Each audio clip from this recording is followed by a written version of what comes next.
So మీకు ఇప్పుడు hair బాగా పల్చగా అయిపోయింది కదా. సో మీ హెయిర్ యొక్క సైజ్కి, మీ హెయిర్ స్ట్రెంత్కి ఒక 18 ఇంచెస్ హెయిర్ వాల్యూమ్ యాడ్ చేస్తాను. యాడ్ చేశాక రిజల్ట్ చూద్దాం ఎలా ఉంటుంది. ఓకేనా? జస్ట్ 18 ఇంచెస్, ఒక 75 గ్రామ్స్ హెయిర్ మోర్ దెన్ సరిపోతుంది. ఓకేనా ma'am? Okay.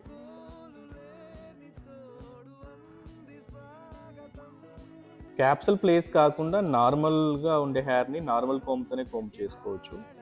And special loop extension, hair extension comb ఉంటుంది. I will give you complimentary అది. సో మా విజయవాడ బ్రాంచ్లో అందరికీ హెయిర్ ఎక్స్టెన్షన్ లూప్ కోంబ్ అనేది ఫ్రీగా ఇస్తాం. దాంతో కోమ్ చేసినప్పుడు ఇంకా కంఫర్టబుల్గా ఉంటుంది మేడం. ఓకేనా? జడ అల్లాము, హెయిర్ని అల్లుకున్నాం అనమాట, బ్రైట్ చేసాం. ఫస్ట్ ఉండే వాల్యూమ్కి ఇప్పుడుండే వాల్యూమ్కి డిఫరెంట్గా మీకు డిఫరెంట్ తెలుస్తుంది. ఒకసారి మీ జడ తీసుకోండి, ఎలా వాల్యూమ్ ఉందో మీరే చెక్ చేయండి, ముందుకు వేసుకొని చూసుకోండి. ఓకేనా మేడం? వెనకలేండి కొంచెం ఒకసారి.